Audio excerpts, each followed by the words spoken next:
Hi, thanks for joining us on Parallel Journeys Through Brain Injury. I'm Donna O'Donnell Fagursky, author of Prisoners Without Bars, A Caregiver's Tale, and I'm the caregiver on this team. Hi, I'm Deb Brandon, and given that Donna is the caregiver, must mean that I'm the survivor, and that is indeed the case. Um, and other than being an author, I am an author. No, other than being a survivor, I am an author, and I wrote a memoir about my recovery from brain injury, but my brain had other ideas. Something like that. Yeah, yeah, that's it. Yeah. Years ago, Deb and I had a great idea to write a book together about our journeys through brain injury. And since I've been the caregiver for my husband, David, since 2005, I've learned a lot, too much, really. But I wanted to share my caregiving life with others. So I can give that part, but I obviously don't understand what goes on in the survivor's mind. And that's where Deb comes in. So Deb and I wrote about many topics that we each share, though we see them through different lenses.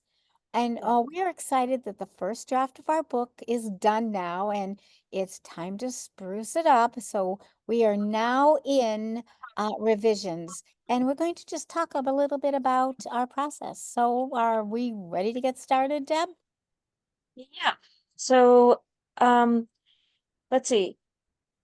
I think it's important. I mean, and this is part of the reason why we started writing this book. Certainly as a survivor, I went through this quite a long period of me. My whole world centered around my life, my issues, my challenges.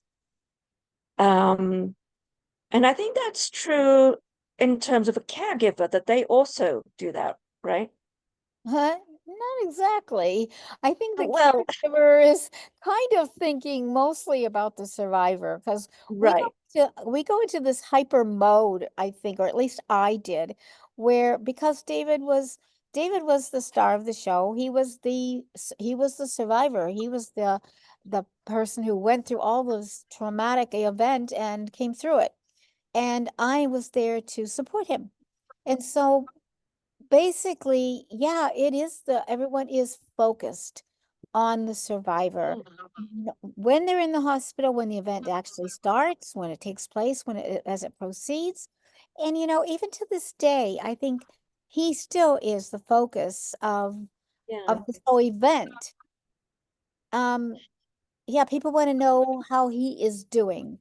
right. And I think people who know about caregiving will say, and how are you doing Yeah. to the caregiver? But in some sense, or the thing that we tackled was the fact that the caregiver and survivor are a team. They might not feel like that at the beginning, but they really are. I mean, the same way, I mean, the survivor is focusing on their recovery and on how they feel day to day. And I know, you know, but as a survivor, I was not thinking in terms of my caregiver, who is now my ex-husband. It's just, I don't know, and I think that's very common. Oh, I think it is too, but I think it's not only in brain injury. I think it's within any kind of a disease or a traumatic event that goes on in somebody's life. If someone is diagnosed with cancer, the entire focus, blinders go on, and everybody is focused only on that person. They're not thinking about their own lives because their own lives are still running merrily down the stream. But it may be extremely impacted by the person has the event. But most of the thing people want to know about the person who's involved in the event personally. And then maybe at some point they'll be concerned about the survivor. But even as a caregiver, I mean as a care of the caregivers, but even as a caregiver, my whole life went on the back burner. I was Right. thinking about what was going on in my life and how things were happening with me. I mean, I walked out when I walked into that ambulance, when I stepped into the ambulance, everything was David, David, David, and Right. my life went off. My teaching career went on hold. Just everything that was going on. I was in the theater that was on hold. It was all focused on David. And I think that's survival. That's what it all is. Even my survival. Right. Right. You're Yeah, putting one foot in front of the other. You are in survival mode.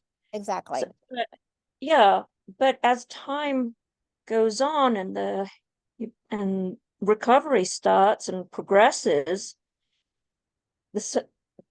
you settle into that Mhm. role, survivor into survival mode and caregiver into caregiving mode.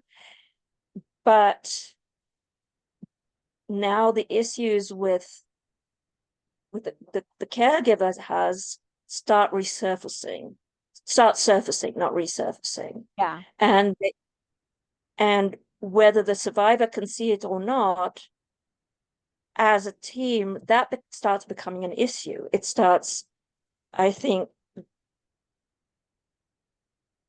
grating. I think it starts affecting the caregiver, which affects their caregiving. It In definitely my can. case, There's no yeah, question. It definitely can. in Um, my case, I think it bordered on resentment of the caregiver, and that's not good. no, so you're saying that you had resentment for your caregiver because he was taking away a lot of what you thought is your freedoms.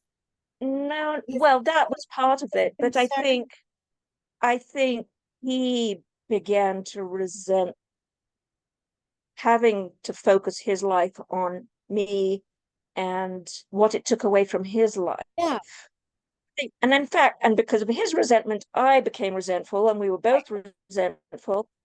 Neither one was a good thing. it was a catch And in 22 at my that case, point. right. And in my case, the resentment lasted a long time, many years, until you and I started talking, and I started realizing the struggles that caregivers face. But the point is, the journey, though the survivor sees it as their journey, and at first the caregiver sees it as whatever journey, um, I think in time it just becomes clearer and clearer that we need to address the caregiver's journey as well, because Right. I mean, that's why there's caregiver burnout. There's all sorts of things that happen. As I mentioned, the resentment. If we did address the caregiver as, you know, I hate the word victim because I don't feel like a victim, Yeah. but but but it's along those lines. I can't think of a better word right now, but they're also um victims of what happened. There's got to be a better word. I Yeah. hate the word I victim. know. I don't like that word either, especially. So, Maybe we can think of it in terms of warriors, that the survivor, both the survivor and the caregiver, well, we're both uh, fighting. We're both yeah, fighting for our lives together. yeah, In David's and my case, of course, it's fighting together because we want to regain our normal life back as a team. right, Of course, a lot of other people don't have that team spirit that we had, or I didn't feel that resentment that you were talking about, Deb. yeah. We definitely weren't a team. No, yeah, and I think that's probably more normal than what I David think you're right. went through. Yeah, I mean, in my case, I think he had, I mean, I read it somewhere that some people have the mindset of that they're good in an emergency, but not as good in the long run, the Yeah, long-term fight, and vice versa. I think it's I think I mean, as I said, he was amazing in an emergency, no question about that. I mean, it was, uh, even through my resentful stage, I appreciated how good he was in an emergency. But when it came to long term, it was much more difficult for him, Mhm. much Well, more of a it does challenge. because it kind of it impacts your whole life. I mean, he's got his duties. He was a professor at Carnegie as well. So he had his strenuous work duties, he had his family duties, and now he had this on top of it, caring Right. for you who were a very able person prior to your injury and able to take care of your load at home and at work. Yeah. So it's a very difficult thing. And I think you can come through sometimes in the beginning and it's harder to maintain it. So anyhow, on that note, I think we'll probably maybe continue this conversation at another time, or in the meantime, we're going to have to say goodbye and talk again next time.